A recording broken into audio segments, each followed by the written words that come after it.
Revelation chapter 14.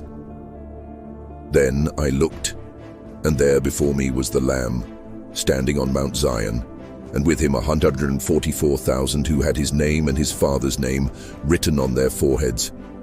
And I heard a sound from heaven, like the roar of rushing waters, and like a loud peal of thunder. The sound I heard was like that of harpists playing their harps, and they sang a new song before the throne and before the four living creatures and the elders.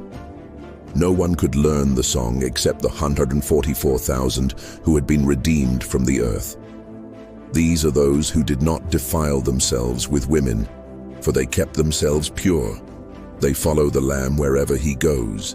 No lie was found in their mouths. They are blameless. Then I saw another angel flying in midair, and he had the eternal gospel to proclaim to those who live on the earth, to every nation, tribe, language, and people. He said in a loud voice, "Fear God and give him glory, because the hour of his judgment has come.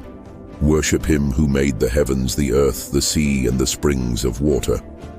A second angel followed and said, "Fallen, fallen is Babylon the Great, which made all the nations drink the maddening wine of her adulteries." A third angel followed them and said in a loud voice, "If anyone worships the beast and his image and receives his mark on the forehead or on the hand, he too will drink of the wine of God's fury, which has been poured full strength into the cup of his wrath. He will be tormented with burning sulfur in the presence of the holy angels and of the Lamb. And the smoke of their torment rises forever and ever.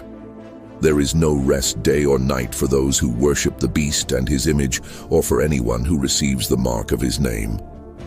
This calls for patient endurance on the part of the saints who obey God's commandments and remain faithful to Jesus. Then I heard a voice from heaven say, "Write, blessed are the dead who die in the Lord from now on." "Yes," says the Spirit, "they will rest from their labor, for their deeds will follow them." I looked, and there before me was a white cloud, and seated on the cloud was one like a son of man, with a crown of gold on his head and a sharp sickle in his hand.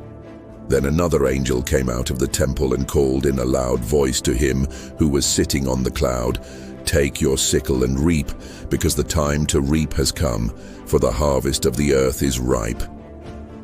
So he who was seated on the cloud swung his sickle over the earth, and the earth was harvested. Another angel came out of the temple in heaven, and he too had a sharp sickle. Still another angel who had charge of the fire came from the altar and called in a loud voice to him who had the sharp sickle, "Take your sharp sickle and gather the clusters of grapes from the earth's vine, because its grapes are ripe." The angel swung his sickle on the earth, gathered its grapes, and threw them into the great winepress of God's wrath. They were trampled in the winepress outside the city, and blood flowed out of the press, rising as high as the horses' bridles for a distance of 1,600 stadia.